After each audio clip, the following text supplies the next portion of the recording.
Hello and welcome to your channel as they like it. और अब हम लेके आए हैं आपके लिए एक न्यू सीरीज़ जो कि एक क्वेश्चन और आंसर सीरीज़। इसमें हम आपके सामने कुछ क्वेश्चंस लेके आएंगे जो कि पिछले एक महीने के इम्पॉर्टेंट करंट अफेयर्स के क्वेश्चंस हैं, और साथ ही साथ उन क्वेश्चंस को डिस्कस भी करेंगे, उनकी ब्रीफ हिस्ट्री भी बताएंगे, और ये भी बताएंगे कि अपनी वीडियोस में हमने उन क्वेश्चन को कहाँ कवर किया है, ताकि अगर आपने वो वीडियो बाय चांस मिस कर दी हो तो आप वो वीडियो को जाके दोबारा से देख सकते हैं, और साथ ही साथ आपको उसका आंसर भी बताएंगे।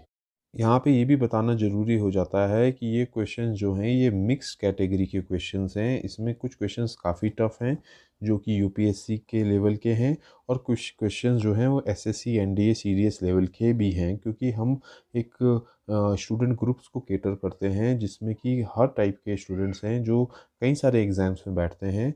तो अगर आपको लगे कि कुछ क्वेश्चंस का लेवल बहुत ईजी है तो आप ये मत समझिएगा कि ये सारे के सारे क्वेश्चन ही ईजी हैं। इनफैक्ट सिविल्स के भी क्वेश्चन पेपर में अराउंड 10 to 15% क्वेश्चन जो होते हैं वो जनरली इजी लेवल के आते हैं, और कई बार जो बच्चे होते हैं वो हायर लेवल्स को पढ़ने के चक्कर में बेसिक्स को ही भूल जाते हैं, और कई बार इजी से इजी क्वेश्चन भी गलत कराते हैं। इसीलिए हमने कुछ इजी क्वेश्चंस भी डाले हैं, और अब हम देखेंगे कि ये क्वेश्चंस कैसे हैं।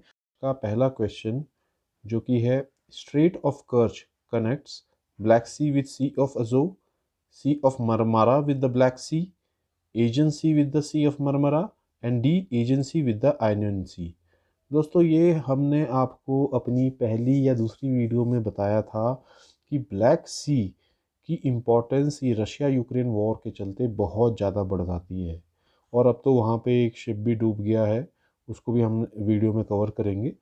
तो उसके बाद तो ब्लैक सी और ब्लैक सी के आसपास की जितनी स्ट्रेट्स हैं और उनके पास जो छोटे सीज़ है, जैसे सी ऑफ मरमरा है, आयोनियन सी है, अजोव सी है, इनकी क्या लोकेशन है, तो और इनके बीच में क्या स्टेट्स हैं, ये बहुत इंपॉर्टेंट हो जाता है। हमने ऑलरेडी इनको वीडियोस में कवर किया हुआ है, और अगर आप चाहेंगे तो उसको दोबारा एक सेपरेट वीडियो बना देंगे, वो आप कमेंट सेक्शन में बता दीजिएगा।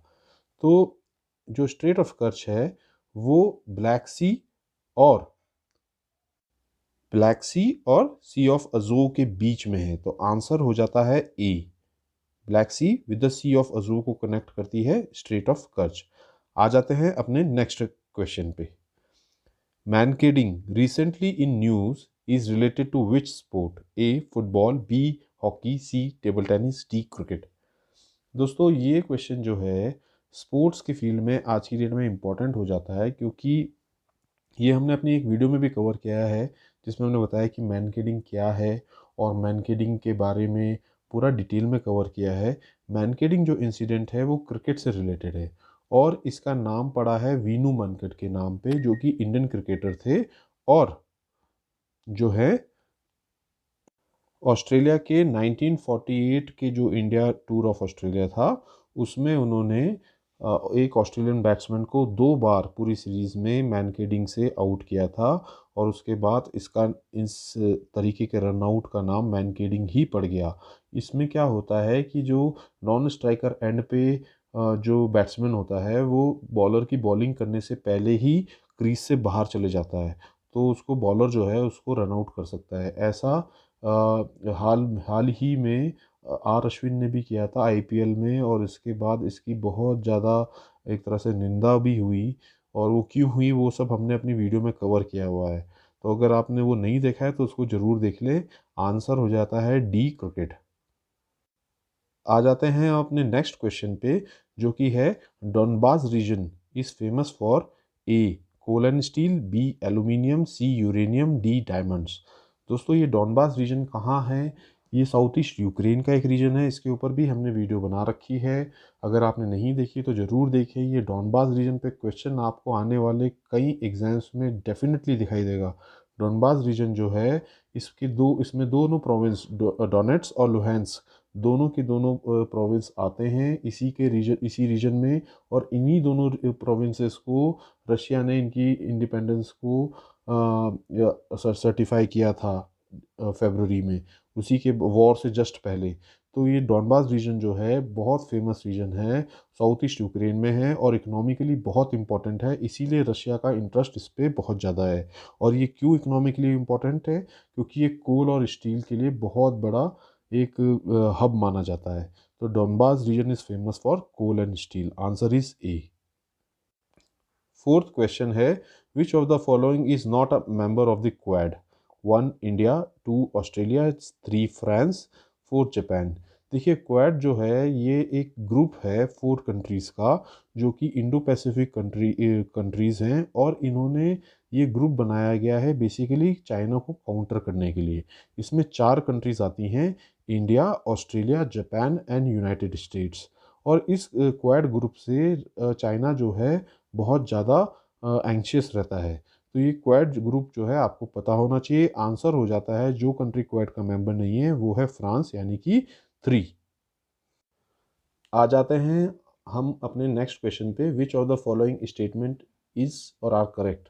1, only centre can declare particular area as disturbed area under AFSPA. Number 2, the decision of the government to declare a particular area disturbed cannot be challenged in court of law. तो ये इसमें है, option है A only 1, B only 2, C only वो both 1 and 2, D none of the वो। एस्पा के ऊपर हमने एक डिटेल्ड वीडियो बनाई थी जिसमें हमने ये पूरा का पूरा टॉपिक कवर किया हुआ है। जहाँ तक स्टेटमेंट 1 की बात है, ये आर्टिकल 3 कवर करता है। एस्पा क्या है? Arms forces special power act, और ये जो है 1958 का एक एक्ट है। और इसके जो सेक्शन 3 है वो कहता है कि यूनियन गवर्नमेंट या स्टेट गवर्नमेंट दोनों एक एरिया को डिस्टर्ब एरिया घोषित कर सकती हैं। ऐसा नहीं है कि सिर्फ सेंट्रल गवर्नमेंट ही कर सकती है। तो जो फर्स्ट स्टेटमेंट है वो तो गलत हो जाता है। उसके बाद आता है second statement, the decision of the government to declare particular area disturb can not be challenged in court of law. तो जो सेकंड स्टेटमेंट है ये बिल्कुल ठीक बात है, इसको कोर्ट ऑफ लॉ में चैलेंज नहीं किया जा सकता है, और यही इसकी कंट्रोवर्शियल इस एक्ट की बात भी है। तो जो आंसर हो जाता है बी, यानी कि ओनली 2। तो अब हम आ जाते हैं अपने सिक्स्थ क्वेश्चन पे, which of the following countries is not a member of B9? E Romania, B Georgia, C Poland, D Bulgaria. अब दोस्तों, इस पे हमने एक वीडियो भी बनाई थी कि B9 या बुकारेस्ट 9 कौन सी कंट्रीज़ हैं, और इनमें इन्होंने इनकी इम्पोर्टेंस इसलिए बताती है क्योंकि हाल ही में ये बुकारेस्ट 9 के एनवॉयज़ ने इंडिया में इंडियन एक्सप्रेस पे एक आर्टिकल लिखा था जिसमें उन्होंने रशिया के अगेंस्ट क्या है रशिया की पॉलिसीज़ और रशिया ने क्यों ज़बरदस्ती यूक्रेन पे वॉर किया है उसको हाईलाइट किया था। तो ऐसे में बुकारेस्ट 9 या B9 ग्रुपिंग के ऊपर क्वेश्चन जो है डेफिनेटली बनता है। तो हमने एक वीडियो भी बनाई है, अगर आपने नहीं देखी है तो उसको डेफिनेटली ज़रूर देखें। तो जो आउट ऑफ दीज 4 जो बुकारेस्ट 9 का मेंबर नहीं है वो कंट्री है जॉर्जिया। जो बुकारेस्ट है वो रोमानिया की कैपिटल है। एक बार आपको क्विकली बता देते हैं कि B9 में कौन कौन सी कंट्रीज आती हैं। इसमें आती है रोमानिया, पोलैंड, हंगरी, बल्गेरिया, चेक रिपब्लिक, स्लोवाकिया, और 3 Baltic states Estonia, Latvia, Lithuania. तो ये सारी की सारी कंट्रीज मिलके बनाती हैं B9। तो इसमें जो मेंबर नहीं है वो है बी, जॉर्जिया। आ जाते हैं अपने नेक्स्ट क्वेश्चन नंबर 7 पे, Which of the following countries recently signed an agreement of security with China? A. Maldives, B. Papua New Guinea, C. Solomon Islands, D. Seychelles। दोस्तों, इसके ऊपर हमने एक शॉर्ट्स वीडियो बनाई थी जिसमें हमने क्लियरली बताया था कि सोलोमन आइलैंड्स ने हाल ही में चाइना के साथ एक सिक्योरिटी एग्रीमेंट किया है जिसके अंदर चाइना की जो वॉरशिप्स है, चाइना की जो नेवल शिप्स हैं और चाइना की पुलिस जो है वो सोलोमन आइलैंड्स में आ सकती है। और इसका बहुत ज़्यादा विरोध किया था ऑस्ट्रेलिया ने और न्यूजीलैंड ने और यूनाइटेड स्टेट्स ने। तो ये जो छोटे सा आइलैंड के साथ एग्रीमेंट किया है चाइना ने, इससे चाइना की जो है साउथ पैसिफिक में अपना एक फुट होल्ड बना लिया है चाइना ने। और इससे जो है जो ऑस्ट्रेलिया और न्यूजीलैंड के डोर स्टेप पे चाइना खड़ा हो गया है। तो ये न्यूज़ जो है रिसेंट में थी और बहुत इंपॉर्टेंट थी। हमने इस पे वीडियो भी बनाई है, PDF में नोट्स में भी दिया है। तो आंसर हो जाता है सी, सोलोमन आइलैंड्स। आ जाते हैं अपने नेक्स्ट क्वेश्चन नंबर 8 पे। Consider the following statements. 1, Azov brigade is a new Nazi farmer paramilitary group that is now a unit of the national guard of Ukraine. Second, the battalion drew controversy after allegations of torture and war crimes as well as neo-Nazi sympathies. A. Both are correct. B. Only one is correct. C. Only two is correct. D. None is correct. तो दोस्तों ये हमने अपनी एक Mariupol के ऊपर एक पूरी वीडियो बनाई थी, होपफुली आप लोगों ने देखी होगी। उसमें हमने लास्ट में कम्प्लीटली कवर किया था कि अज़ोव ब्रिगेड क्या है और ये कब क्रिएट हुई और ये क्यों क्रिएट हुई। अगर आपने वो नहीं देखी है तो डेफिनेटली देख लें। अज़ोव ब्रिगेड जो है ये new Nazi farmer paramilitary group है और जो कि अब नेशनल गार्ड ऑफ यूक्रेन में मर्ज कर दिया गया था। कब कर दिया गया था वो भी देख लीजिएगा आप वीडियो में। सेकंड, द बटालियन ने ये कंट्रोवर्शियल बटालियन है क्योंकि इस पे वॉर क्राइम्स के और टॉर्चर के एलिगेशंस भी लगते रहते हैं। साथ ही साथ इसके पास नियो नाजी सिंपैथीज़ हैं। इनफैक्ट इसका जो सिंबल है, जो इसका लोगो है, वो भी नाजी लोगो है। इसके कारण ये कंट्रोवर्शियल बटालियन रही है हमेशा से। तो यानी कि दोनों के दोनों 1 और 2 स्टेटमेंट करेक्ट हो जाते हैं। आंसर हो जाता है ए, बोथ आर करेक्ट। ये अज़ोव ब्रिगेड की सिग्निफिकेंस रशिया यूक्रेन वॉर में बहुत ज़्यादा है क्योंकि ये इस यूक्रेन की बटालियन ने रशिया को बहुत नुकसान पहुंचाया है। तो आप इसको जानना ज़रूरी हो जाता है। अब आ जाते हैं हम नेक्स्ट क्वेश्चन पे। Question number 9, which of the following recently abolished golden passport scheme? A Romania, B Georgia, C Poland, D Bulgaria. इस पे हमने एक डिटेल वीडियो बनाई थी कि गोल्डन पासपोर्ट स्कीम जो है वो बल्गेरिया ने रिसेंटली एबॉलिश कर दी और ये ईयू के प्रेशर में आके बल्गेरिया ने ये गोल्डन पासपोर्ट स्कीम जो है एबॉलिश की क्योंकि रशिया के बहुत सारे जो ओलिगार्स थे, बड़े बड़े लोग थे, वो इस स्कीम का फ़ायदा करके गोल्डन पासपोर्ट ले लेते थे जिससे उनको ईयू की भी मेंबरशिप मिल जाती थी क्योंकि बल्गेरिया जो है वो ईयू का मेंबर है और ईयू में एक भी कंट्री की मेंबरशिप होने से सारी कंट्री की मेंबरशिप या उसमें ट्रैवल करना आसान हो जाता है। तो इसके ऊपर हमने एक डिटेल वीडियो भी बनाई है, गोल्डन पासपोर्ट क्या होते हैं और उनको कैसे इस्तेमाल किया जाता है और ये क्यों criminal activities golden passport scheme के कारण बढ़ रही हैं। तो अगर आपने वो नहीं देखी है तो डेफिनेटली देख लें। आंसर हो जाता है डी, बल्गेरिया। अब आ जाते हैं हम अपने नेक्स्ट क्वेश्चन पे। क्वेश्चन नंबर 10 है दोस्तों, the abbreviation JCPOA is associated with which country? A Iran, B Iraq, C North Korea, D Yemen.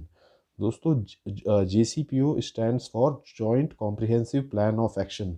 ये जो है बेसिकली ईरान के न्यूक्लियर प्रोग्राम के लिए एक जो P5+1 टॉक्स हैं उसका फॉर्मेट है और ये अग्रीमेंट जो है डिसाइड हुआ था। और अगर आप इसके बारे में नहीं जानते हैं तो ईरान की न्यूक्लियर टॉक्स के ऊपर हमने एक डिटेल्ड वीडियो बना रखी है और उसमें हमने पूरा का पूरा JCPO क्या है उसको हमने कम्प्लीटली डिस्कस किया हुआ है। अगर आपने वो नहीं देखा है तो उसको डेफिनेटली देखें क्योंकि ये जो क्वेश्चन है बहुत ज़्यादा इम्पॉर्टेंट हो जाता है आज की डेट में। तो इसका आंसर हो जाता है ए, ईरान। क्वेश्चन नंबर 11 है, consider the following statements about NATO. 1, in 1949 there were 12 founding members of NATO. 2, Germany is one of the founding members. A, both are correct. B, only one is correct. C, only two is correct. D, none is correct. दोस्तों ये आपको पता ही होना चाहिए कि NATO जो है, हालांकि नेटो तो बहुत ज़्यादा इंपॉर्टेंट हो जाता है सभी एग्ज़ाम्स के लिए, किसी भी लेवल के एग्ज़ाम्स हो। तो नेटो जो है वो 1949 में फाउंड हुआ था और उसके 12 फाउंडिंग मेंबर्स थे। वहीं आपको ये भी क्लियर हो जाना चाहिए कि जो जर्मनी है वो तो पहले वॉर्सो पैक्ट में थी 1955 में, ये भी हमने कवर किया हुआ है। और जर्मनी जो है इसका रीयूनिफिकेशन ही बहुत बाद में हुआ है, अराउंड 1990 के आसपास, 89-90 में। तो ईस्ट जर्मनी और वेस्ट जर्मनी दो अलग कंट्री होती थी, तो ये फाउंडिंग मेंबर नहीं हो सकता है, यानी कि स्टेटमेंट 2 रॉन्ग है। तो आंसर हो जाता है only one, B, only one is correct. Next question है question number 12, which country has recently set up a defence space command agency to counter the growing influence of Russia and China in space?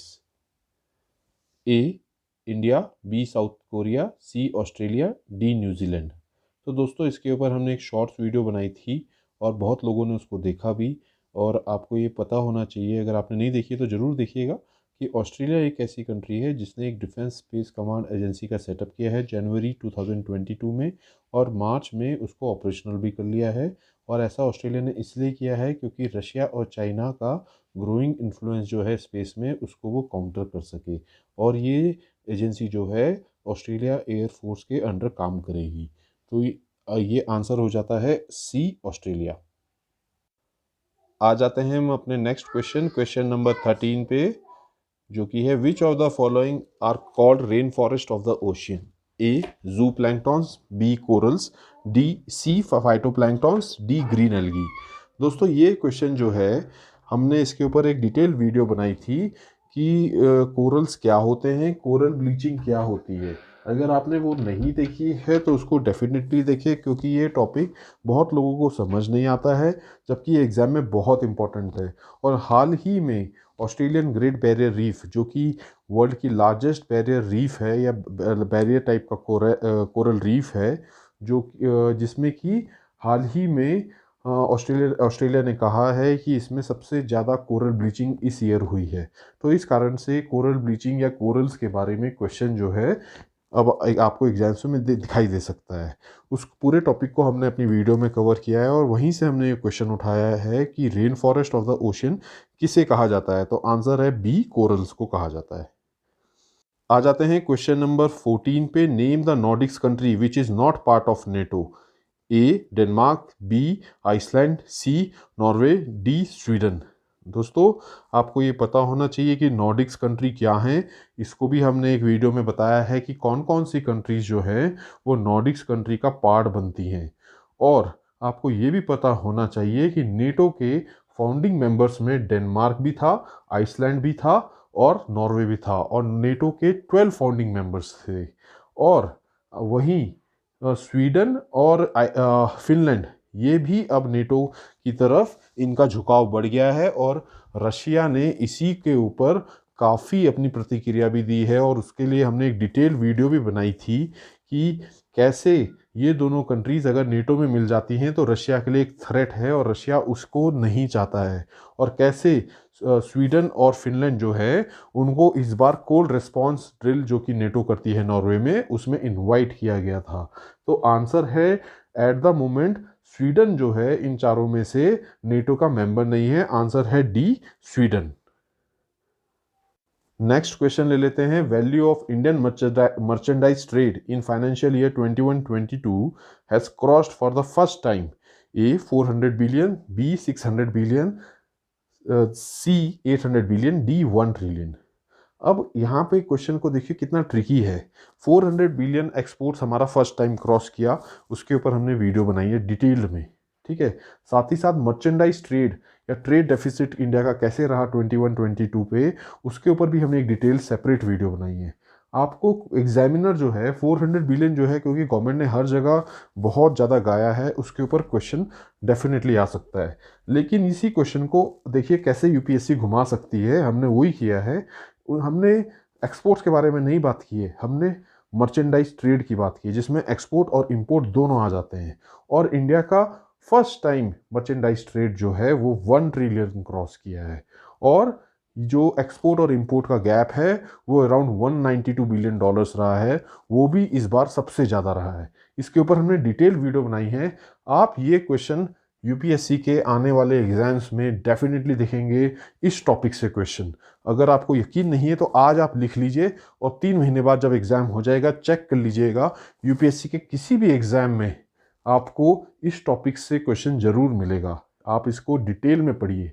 Answer है D, 1 trillion. दोस्तों अपने next question number 16, cold response is a drill conducted by NATO in which country? First Iceland, second Denmark, third Italy, fourth Norway. इसके ऊपर हमने detail में एक video बनाई थी जो कि बहुत ज़्यादा अप्रिशिएट भी हुई, और उस वीडियो में हमने बताया था कि कोल्ड रिस्पॉन्स ड्रिल जो है वो नॉर्वे में करता है नेटो एवरी अल्टरनेट ईयर्स, 2 साल में एक बार। और ये जो ड्रिल है ये 2006 में स्टार्ट की गई थी, और इसमें नेटो की सारे मेंबर्स जो हैं वो पार्टिसिपेट करते हैं। और ये जो ड्रिल है कोल्ड रिस्पॉन्स ड्रिल 2022, ये 14 मार्च 2022 से लेके 1 अप्रैल 2022 तक कंडक्ट की गई है। तो इसका आंसर हो जाता है डी, नॉर्वे। अब हम आ जाते हैं नेक्स्ट क्वेश्चन पे, क्वेश्चन नंबर 17। नेक्स्ट क्वेश्चन पे आ जाते हैं। Question number 17, recently India signed a memorandum of understanding to set up a maritime rescue and coordination centre in which country? A Bangladesh, B Sri Lanka, C Maldives, D Malaysia.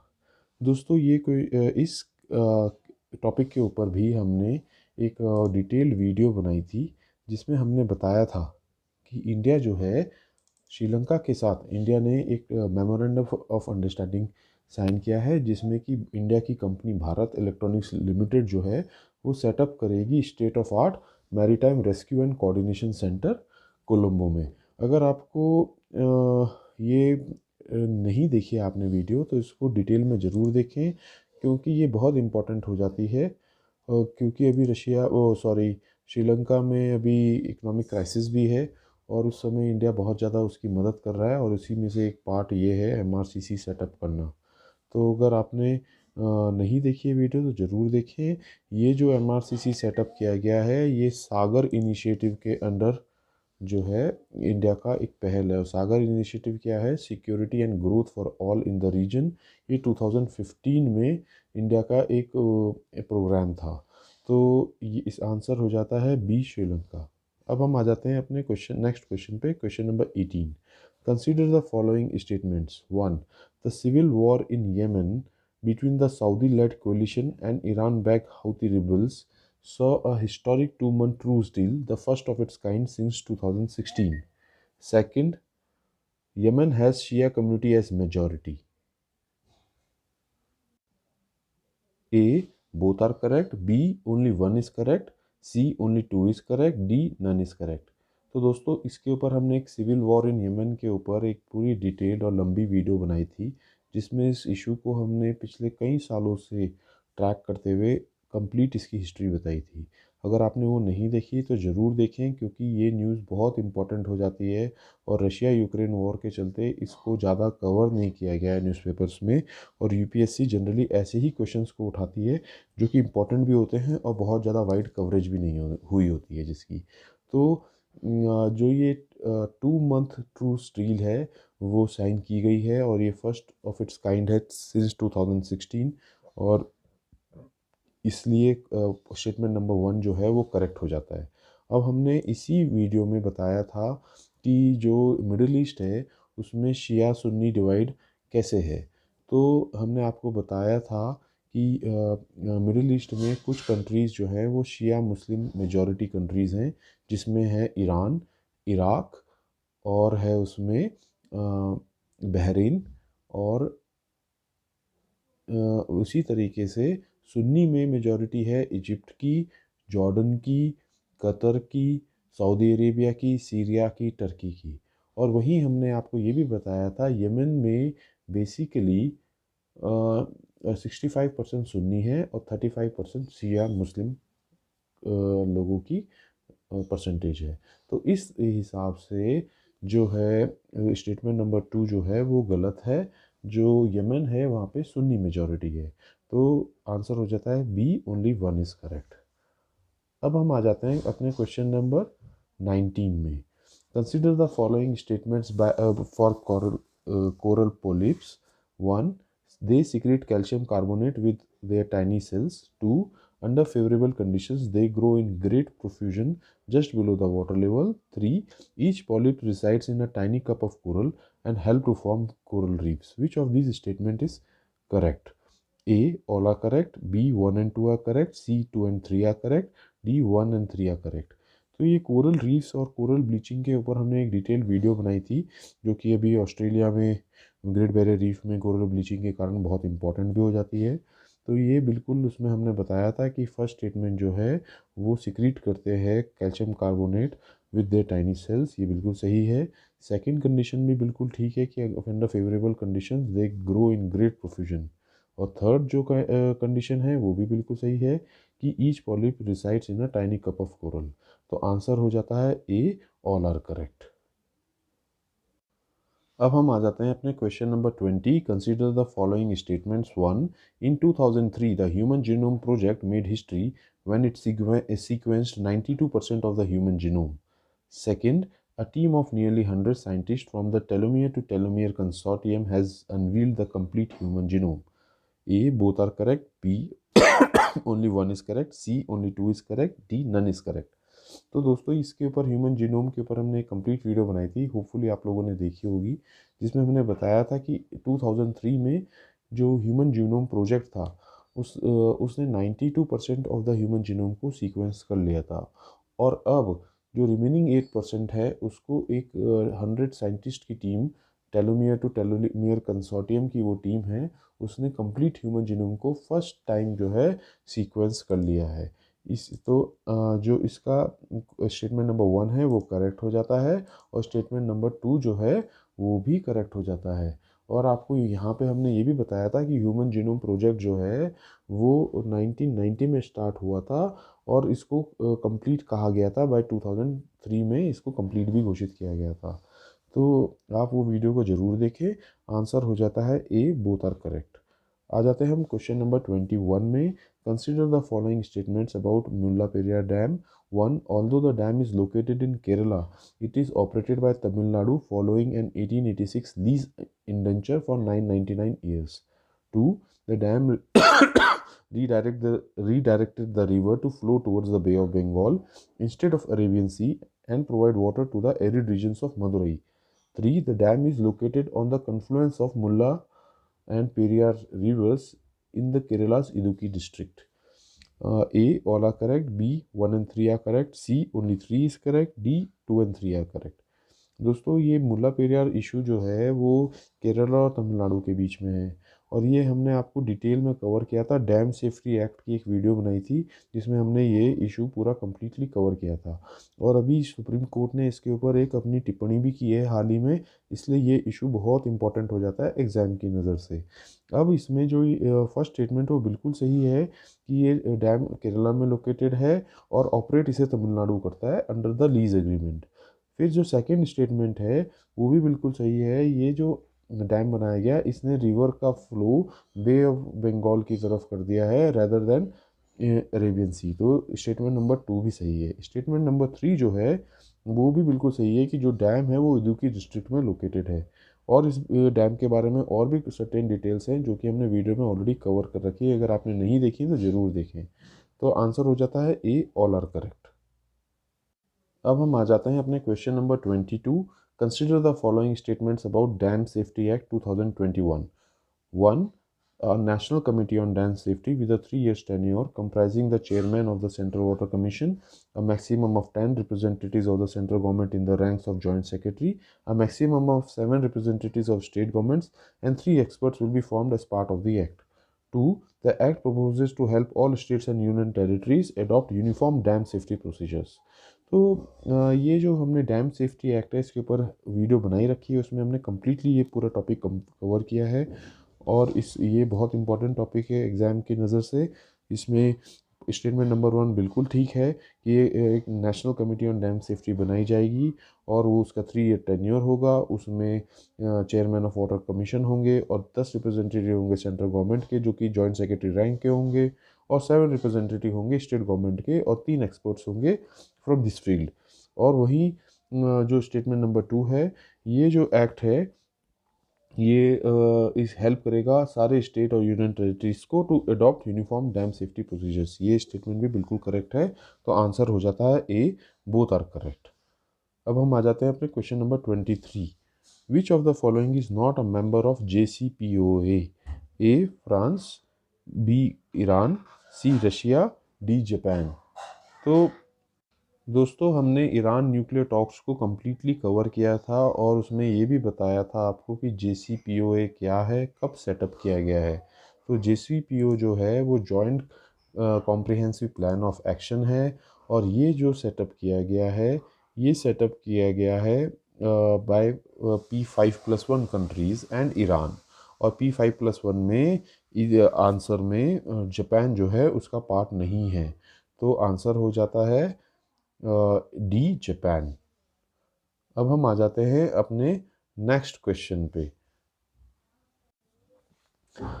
Consider the following statements. 1.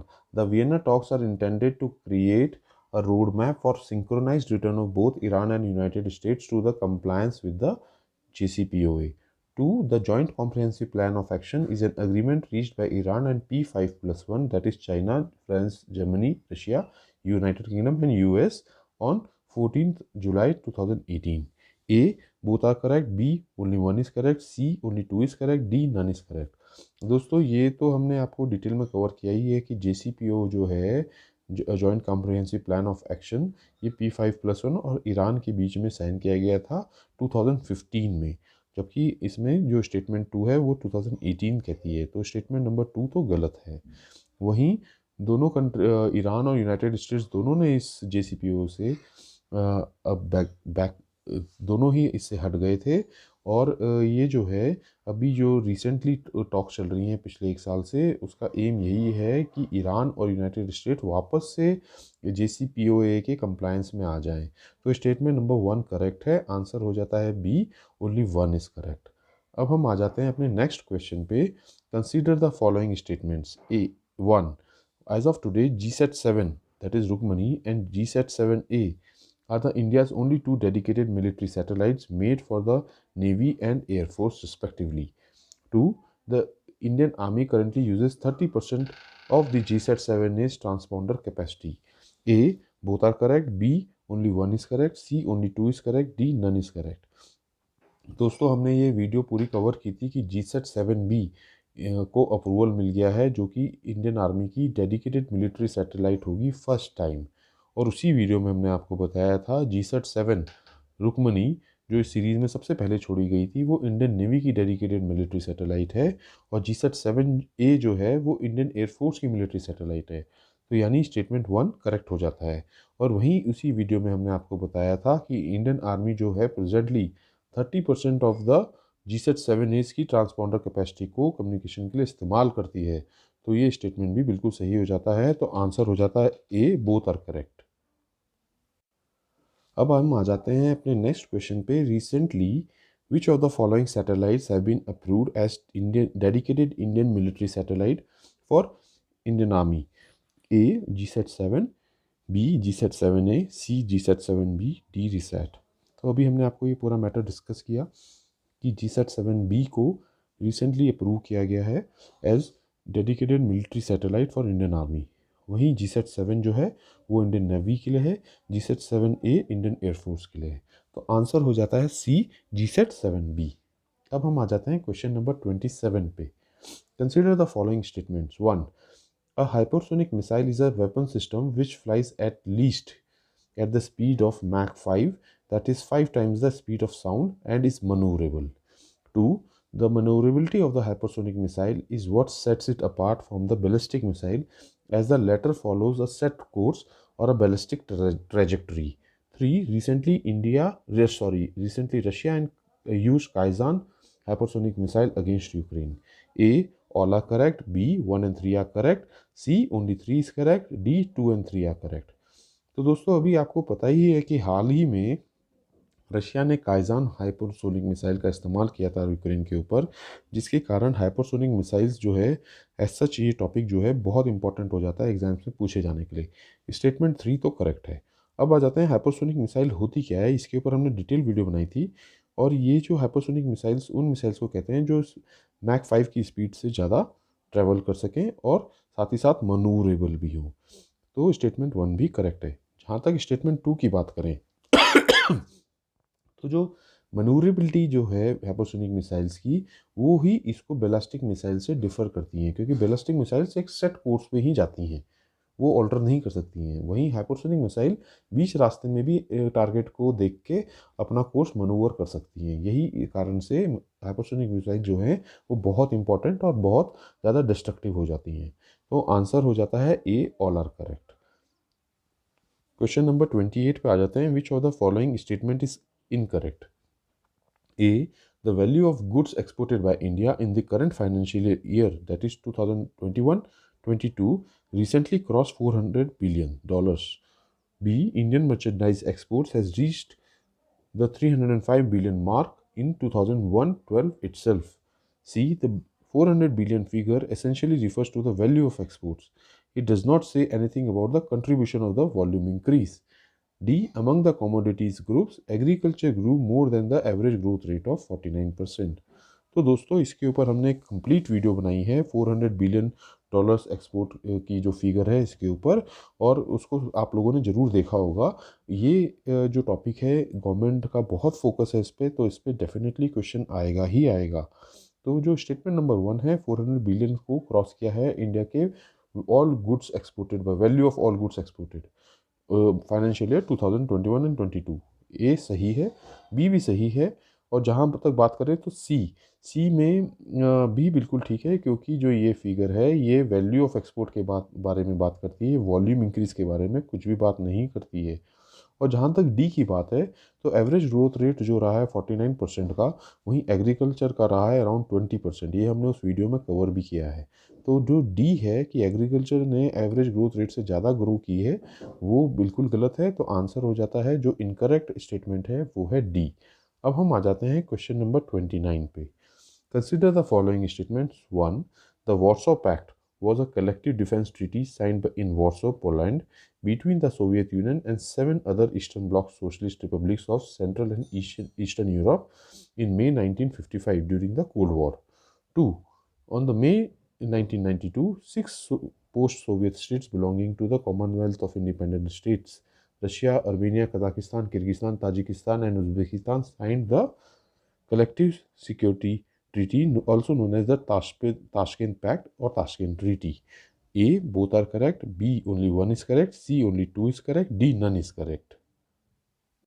दोस्तों ये जो statement है, statement 1 Warsaw pact का, ये हमने already video बनाई है Warsaw pact के ऊपर एंड CH2TO के ऊपर, और ये दोनों में टॉपिक्स को हमने उसमें डिटेल में कवर किया था।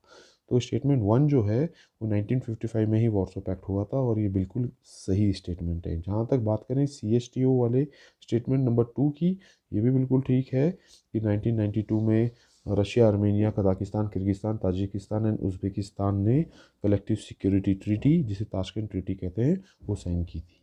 तो ये दोनों स्टेटमेंट सही हैं। आंसर हो जाता है ए, बोथ आर करेक्ट। अब हम आ जाते हैं क्वेश्चन नंबर 30 पे। Consider the following statements about B9। 1.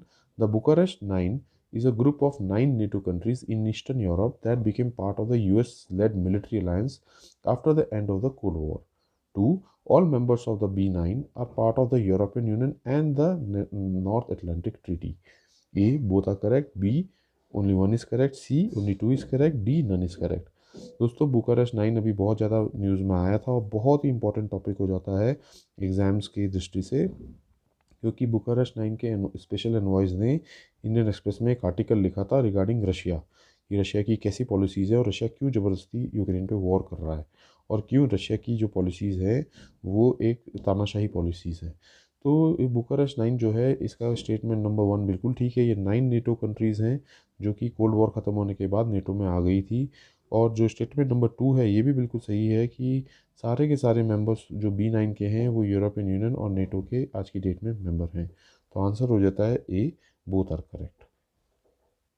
है अपने नेक्स्ट क्वेश्चन पे, क्वेश्चन नंबर 31, जो कि है which of the following states have AFSPA imposed in some parts of it.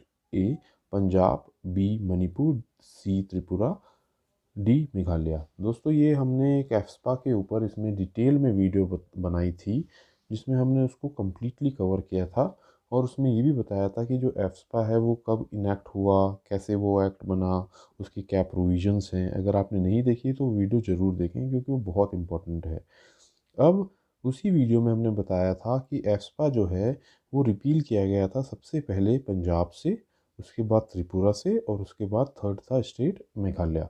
तो इसमें जो चारों ऑप्शंस में से जो स्टेट है जिसमें एफ्सपा अभी भी इम्पोज्ड है कुछ पार्ट्स में, वो है मणिपुर। आंसर हो जाता है बी, मणिपुर। अब हम आ जाते हैं क्वेश्चन नंबर 32 पे। Consider the following statements. 1. The value of all goods exported by India in the current financial year 2021-22 recently crossed $400 billion. 2. This is the highest value of goods that India has ever exported in its history. A. Both are correct. B. Only one is correct. C. Only two is correct. D. None is correct. तो अगर हम इस question को ध्यान से देखें तो statement number 1 बिल्कुल सही है कि इंडिया के जो एक्सपोर्ट्स है वो करंट फाइनेंशियल ईयर में उन्होंने $400 बिलियन को क्रॉस किया है। वहीं सेकेंड स्टेटमेंट जो है कि this is the highest value of goods that India has ever exported in its history, ये भी बिल्कुल सही है, जैसा हमने आपको वीडियो में कई बार बताया है, और ये क्वेश्चन बहुत इंपॉर्टेंट है। तो आंसर हो जाता है ए, बोथ आर करेक्ट। अब हम आ जाते हैं क्वेश्चन नंबर 33 पे। Consider the following statements about AFSPA. 1. The Justice Jeevan Reddy Commission submitted its report in 2005, saying AFSPA has become a symbol of oppression and recommended its repeal. 2. The Second Administrative Reforms Commission, headed by Viruppa Moily, endorsed these recommendations. A. Both are correct. B. Only one is correct. C. Only two is correct. D. None is correct. तो दोस्तों, जो ये एफ्सपा की video हमने बनाई थी, उसमें हमने ये मैटर डिटेल में कवर किया था कि एफ्सपा को रिपील करने की या रिव्यू करने की गवर्नमेंट ने क्या क्या कोशिशें की हैं।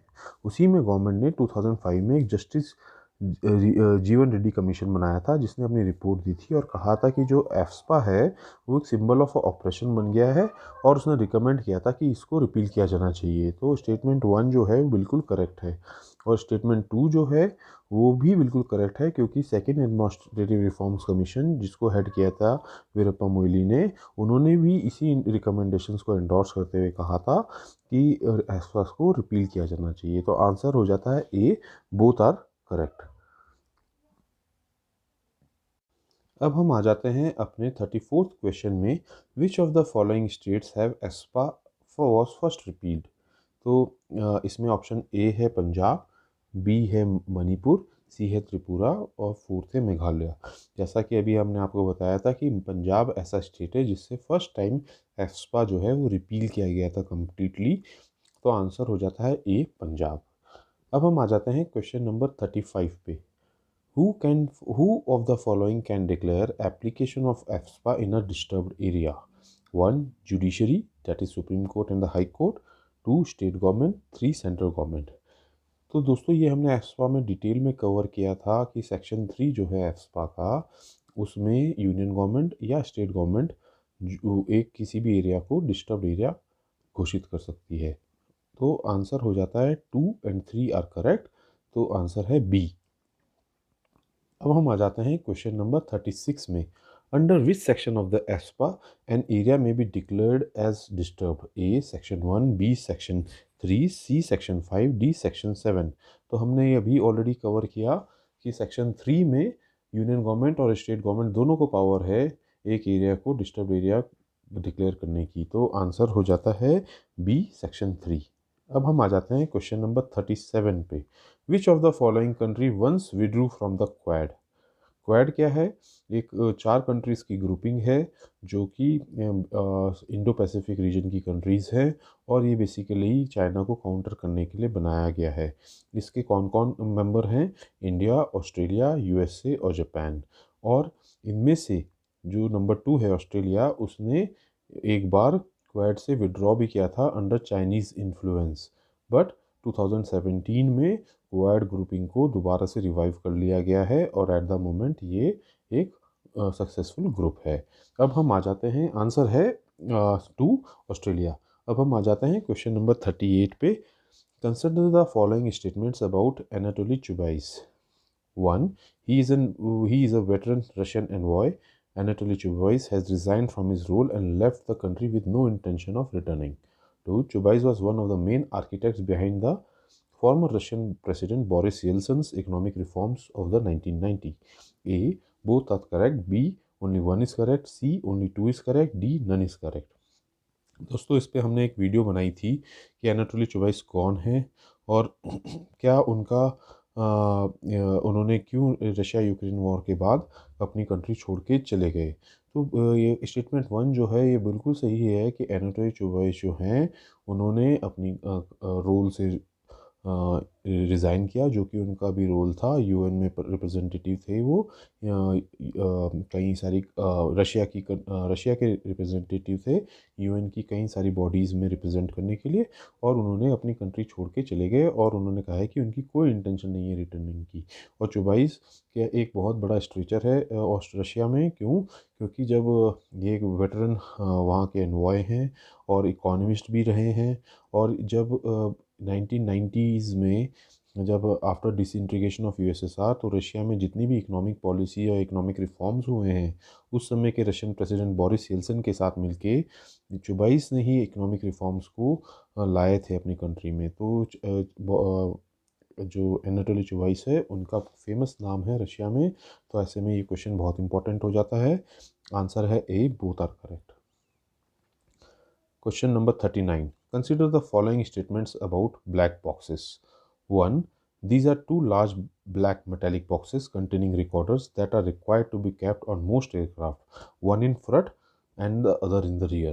2. It helps reconstruct the events leading to an aircraft incident. A. Both are correct. B. Only one is correct. C. Only two is correct. D. None is correct.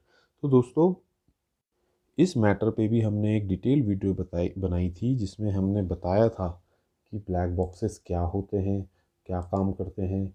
अगर आपने वो वीडियो नहीं देखी है तो आप डेफिनेटली जाके देखें, क्योंकि ये क्वेश्चन अब इम्पॉर्टेंट हो जाता है, क्योंकि हाल ही में रशिया में जो है एक एयरक्राफ्ट मिसहैपनिंग हुई थी, जिसके बाद ब्लैक बॉक्सेस का बहुत ज़्यादा जो है क्वेश्चन एंटिसिपेटेड है। ब्लैक बॉक्सेस जो हैं वो दो लार्ज मेटेलिक बॉक्सेस ज़रूर होते हैं, और ये इनके अंदर रिकॉर्डर्स होते हैं जो एयरक्राफ्ट में रखे जाते हैं। एक फ्रंट में होता है, एक रियर में होता है।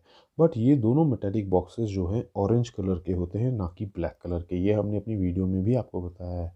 और ये ऑरेंज कलर के इसलिए होते हैं ताकि इनकी विजिबिलिटी बहुत बढ़ जाए, ताकि अगर कोई इंसिडेंट हो भी जाए तो ये आराम से डिटेक्ट किए जा सके, आराम से मिल सकें। इनके अंदर एक इनफैक्ट बीकन भी होता है, ताकि ये सिग्नल्स देते रहें up to 30 days, ultrasound signals. तो फर्स्ट जो है वो गलत हो जाता है, क्योंकि ये बाकी सब बातें तो ठीक हैं, बट ये ब्लैक कलर के नहीं होते हैं। Second, it helps reconstruct the events. ये तो आप सभी को पता है कि ब्लैक बॉक्सेस इसीलिए रखे जाते हैं ताकि कोई भी इंसिडेंट जो हो एयरक्राफ्ट का, उसको रिकंस्ट्रक्ट किया जा सके। तो statement number 2 is right. Answer is C, only 2 is correct. अब हम नेक्स्ट क्वेश्चन देख लेते हैं। Question number 40. Lapsus cyber hacker group recently in news is based at A. China, B. North Korea, C. South America, D. Russia. Lapsus cyber attack के ऊपर हमने एक detail video भी बनाई थी। अगर आपने देखी नहीं है तो उसको ज़रूर देखिए। लैप्सस साइबर अटैक क्या था? बेसिकली ये एक साउथ अमेरिका का ग्रुप है, जिसने बड़ी बड़ी कंपनीज जैसे ऑक्टा, सैमसंग, इन सब के डेटा को हैक किया और उसको फिर टेलीग्राम और ऐसे कई सारे जगहों पे उसको रिलीज़ कर दिया। तो ये जो हैकर ग्रुप है, ये साउथ अमेरिका में बेस्ड है। आंसर हो जाता है सी, साउथ अमेरिका। अब हम आ जाते हैं क्वेश्चन नंबर 41 पे। According to United Nation sustainable development goal, target to reduce the maternal mortality ratio to less than dash per 1 lakh live births by 2030. A 50, B 60, C 70, D 110। तो दोस्तों, हमने एक MMR पे वीडियो बनाई थी, जिसमें हमने बताया था कि इंडिया का MMR जो है वो पहली बहुत समय बाद रिड्यूस किया है 10 पॉइंट से। 113 से लेके वो अब आ गया है 103 पर। और उसी में हमने आपको बताया था कि यूनाइटेड नेशन सस्टेनेबल डेवलपमेंट गोल की तरफ इंडिया बढ़ रहा है। और वो गोल क्या है? मैटरनल मोर्टेलिटी रेशो जो है 70 से लेस कर देना पर 1 लाख लाइव बर्ड्स बाय 2030। तो आंसर हो जाता है सी, 70।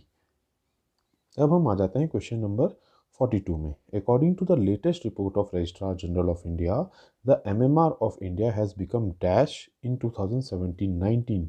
तो 2017-19 के पीरियड में हमने अपनी वीडियो में भी बताया था, मैटरनल मोर्टेलिटी रेशो की figures registrar general of India ने रिलीज़ की हैं, जिसमें इंडिया का मैटरनल मोर्टेलिटी रेशो जो है वो रिड्यूस किया है 10 पॉइंट से 113, जो कि 2016-18 में था, वो रिड्यूस करके 103 आया 2017-19 में। और इस वीडियो में हमने आपको ये भी बताया था कि कई स्टेट्स जैसे कि केरला, महाराष्ट्र और उत्तर प्रदेश में 15% से भी ज़्यादा का डिक्लाइन रहा है MMR में।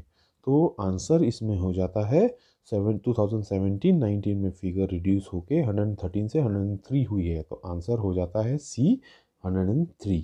तो अब हम आ जाते हैं क्वेश्चन नंबर 43 में। According to the latest report of the Registrar General of India, one maternal mortality ratio in the country has reduced by 10 points from 113 in 2016-18 to 103 2017-19. 2. MMR is defined as the number of maternal deaths during a given time period per 1 lakh live births during the same time period. A. Both are correct. B. Only one is correct. C. Only two is correct. D. None is correct. ये तो हमने अभी आपको बताया है कि 10 point से MMR जो है रिड्यूस कर दिया गया है 113 टू 103। ये तो स्टेटमेंट नंबर 1 जो है बिल्कुल करेक्ट है और ये एग्ज़ाम्स में बहुत इंपॉर्टेंट हो जाती है क्योंकि ये सोशल इश्यूज़ का पार्ट बनता है और ये रिपोर्ट जो रिलीज़ हुई है रजिस्ट्रार जनरल ऑफ इंडिया खुद रिलीज़ कर रहे हैं तो इसकी इंपॉर्टेंस और भी ज़्यादा बढ़ जाती है। वहीं सेकेंड स्टेटमेंट जो है MMR is defined as the number of maternal deaths during a given time period per 1 lakh live births during the same time period. ये भी बिल्कुल ठीक डेफिनेशन है एमएमआर की, ये आपको पता होनी चाहिए। तो आंसर हो जाता है ए, बोथ आर करेक्ट। दोस्तों आ जाते हैं हम अपने नेक्स्ट क्वेश्चन पे जो कि क्वेश्चन नंबर 44 है। विच country has launched a case against Myanmar for genocide in international court of justice in 2019। दोस्तों इस पूरी चीज़ को हमने एक वीडियो में कवर किया था जिसमें हमने बताया था कि यूएस ने फॉर्मली डिक्लेयर किया है कि म्यांमार की आर्मी ने रोहिंग्या माइनॉरिटी के अगेंस्ट जेनोसाइड किया है। और इसी को हमने इसी वीडियो में बताया था कि म्यांमार के अगेंस्ट गाम्बिया ने इंटरनेशनल कोर्ट ऑफ जस्टिस में जेनोसाइड अगेंस्ट रोहिंग्यास के लिए केस रजिस्टर किया था। तो आंसर इसमें हो जाता है सी, गाम्बिया।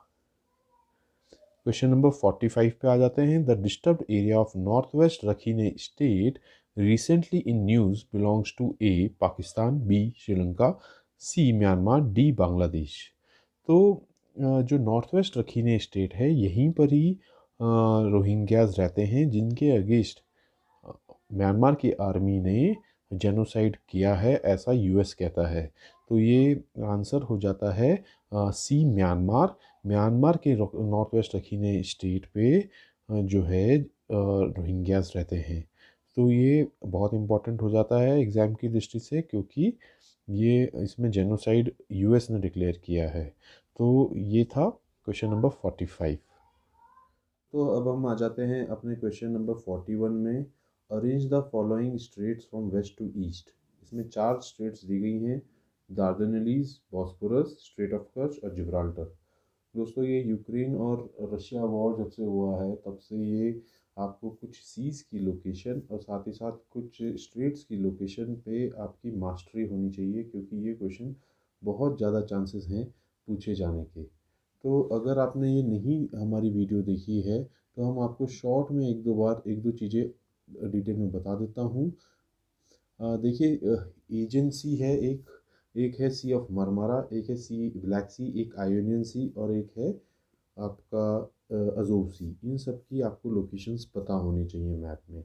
अब इन सीज़ को कुछ स्ट्रेट्स हैं वो जॉइन करती हैं जिससे शिप्स जो हैं पास करते हैं और ब्लैक सी में रशिया के नेवल फ्लीट का प्रेजेंस के कारण ये सारी स्ट्रेट्स बहुत ज़्यादा इंपॉर्टेंट हो जाती हैं।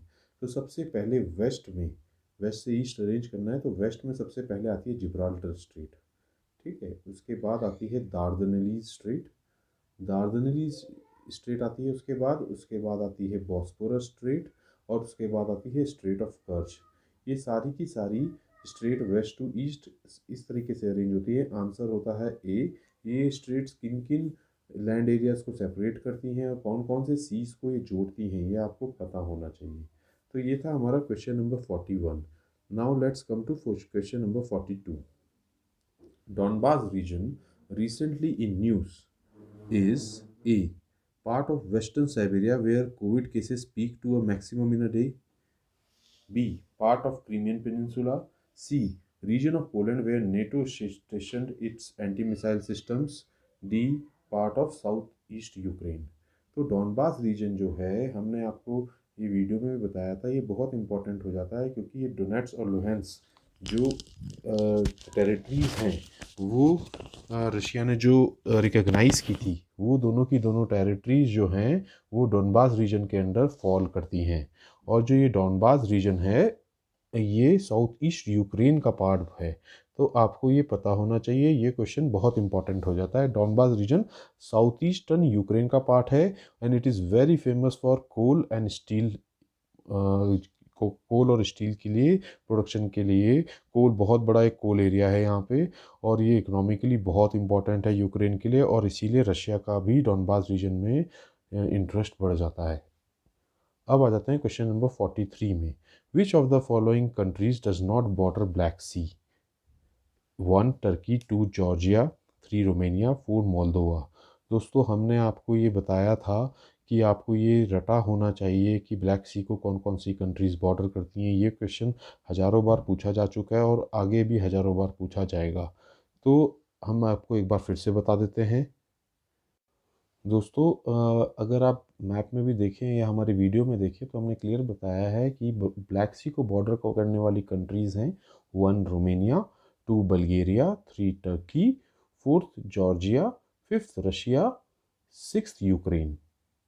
तो 6 कंट्रीज़ जो हैं ब्लैक सी को बॉर्डर करती हैं। और ये जो हमारी ऑप्शंस दी हैं उसमें 4th ऑप्शन है मोल्दोवा। मोल्दोवा जो एक लैंडलॉक्ड कंट्री है, इस ये ब्लैक सी को बॉर्डर नहीं करती है। तो इसमें से जो कंट्री नहीं बॉर्डर करती है, 4th आंसर है Moldova. Now let's come to question number 44। Which chapter of the UN charter allows UNSC to restore peace and to take military and non military action? A chapter 6, B chapter 7, C chapter 1, D chapter 9। दोस्तों जब ये Russia Ukraine war start हुआ था, ये हमने एक video में भी बताया अपनी, तब कई सारी कंट्रीज़ ने यूएनएससी से, यूनाइटेड नेशन सिक्योरिटी काउंसिल से कहा था कि रिक्वेस्ट की थी कि वो अपना रशिया के ऊपर military and non military actions ले ताकि वो पीस रिस्टोर किया जा सके।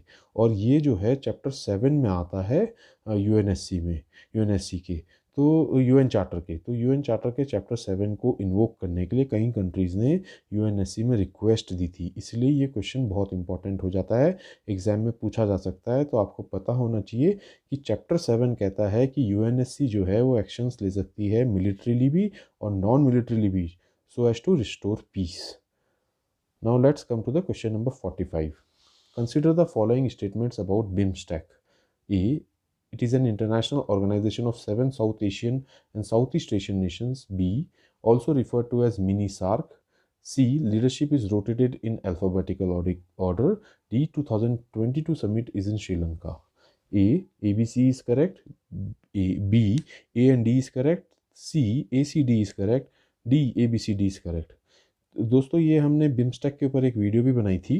ये जो है 7 साउथ ईस्ट एशियंस और साउथ एशियन कंट्रीज़ का एक ग्रुप है, और ये इसको मिनी सार्क भी कहा जाता है, और इसकी लीडरशिप अल्फ़ाबेटिकल ऑर्डर में भी होती है, और अराउंड मार्च 30 को इसकी समिट जो है श्रीलंका में हुई है। तो इसकी चारों ऑप्शन सही हो जाती है, आंसर हो जाता है D, ABCD is correct. Now let's come to the question number 46। Consider the following statements about UnitySat. First statement क्या है? UnitySat is a space mission undertaken by a group of young Indian scholars to mark the 75 years of country's independence. Prime Minister Narendra Modi referred to this space mission during his speech in the UNGA in 2021. And उसके बाद third जो statement है, it is named so as to reaffirm the unity among the various caste of the country. दोस्तों ये जो है unity set, इसका first statement जो दिया गया बिल्कुल ठीक दिया गया है। ये मिशन है कुछ इंडियन स्टूडेंट्स का, और ये 75th year of in countries independence में ये स्पेस मिशन प्लान किया गया है। और इसके बारे में यूनाइटेड नेशंस में हमारे प्राइम मिनिस्टर ने बोला भी था 2021 में, इसलिए क्वेश्चन पूछा जाना और भी इम्पोर्टेंट हो जाता है। तो ए और बी दोनों ही करेक्ट हैं। जहाँ तक सी की बात है, ऐसे कोई भी कहीं भी नहीं कहा गया है कि जो इसका नाम है वो इसलिए रखा गया है so as to reaffirm the unity among various caste of the country. तो ए और बी सही हो जाते हैं, सी रॉन्ग हो जाता है, और आंसर हो जाता है B.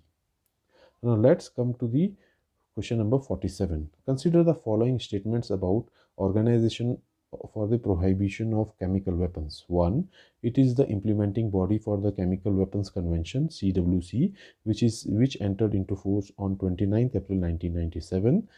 B. The organization was awarded 2013 Nobel Peace Prize. C. Israel has signed but not ratified the Chemical Weapons Convention. D. Its headquarter is at Vienna, Austria.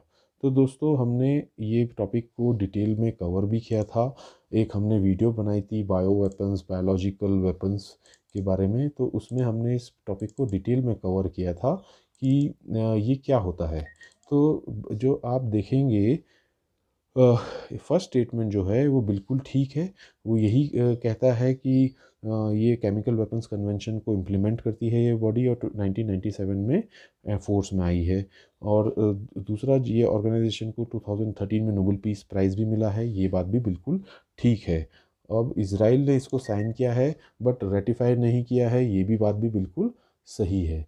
अब जहाँ तक बात आती है कि इसका हेडक्वार्टर्स कहाँ है, तो ये हमने आपको बताया हुआ है। इसका हेडक्वार्टर हेग नीदरलैंड्स में है, ना कि वियना ऑस्ट्रिया में। तो आंसर हो जाता है 1, 2 and 3 are correct, that is सी।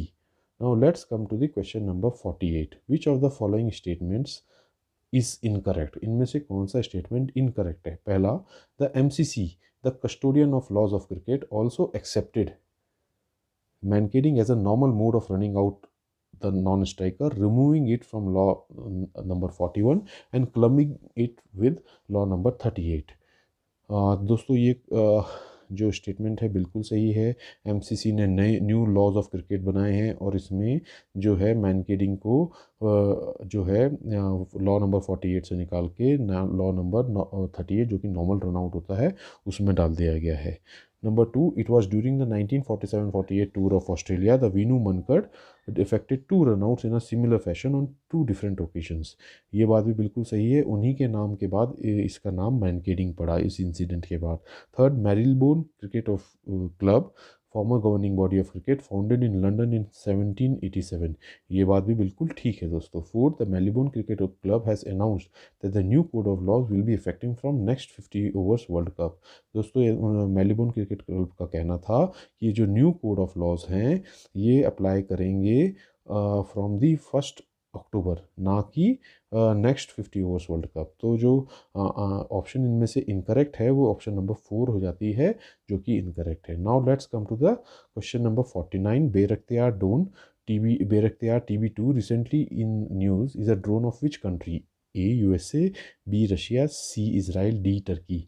दोस्तों ये हमने इस पे डिटेल में कवर किया था। बेरख्तियार TB2 ड्रोन जो है वो टर्की की ड्रोन है, और ये ड्रोन इतनी इम्पोर्टेंट है, इसने रशियन एयरफोर्स को बहुत नुकसान पहुंचाया है यूक्रेन के द्वारा। तो इसलिए ये इसको जानना ज़रूरी हो जाता है। ये ड्रोन जो है टर्की ने डेवलप करी थी और यूक्रेन को दी थी। तो ये था question number 49। Let's come to the last question, that is question number 50 as of now. Which article of NATO calls for principles of collective defence? 1 article 3, 2 article 4, 3 article 5, 4 article 6। यहाँ पे दोस्तों हमने आपको ये नेटो जब कवर किया था उसमें बताया था नेटो का सबसे इम्पॉर्टेंट है आर्टिकल 5, जो कहता है प्रिंसिपल ऑफ कलेक्टिव डिफेंस, यानी कि नेटो के किसी भी एक मेंबर पे अटैक ऐसा समझा जाएगा कि नेटो के सभी मेंबर्स पे अटैक किया जा रहा है, और इसीलिए आर्टिकल 5 है वही कलेक्टिव डिफेंस के बारे में बात करता है। आंसर हो जाता है 3 आर्टिकल 5। तो दोस्तों ये था हमारा first session of question and answer. अगर आपको ये पसंद आया हो तो इसकी फ़ीडबैक ज़रूर दें, क्योंकि अगर आपको ये पसंद आया होगा तो हम ऐसे सेशंस बार बार जल्दी से जल्दी लाने की कोशिश करेंगे। तो बाकी आप हमारे टेलीग्राम और इंस्टाग्राम से जुड़े रहिए, तो वहाँ पे हम डेली क्वेश्चंस देते हैं। Thank you.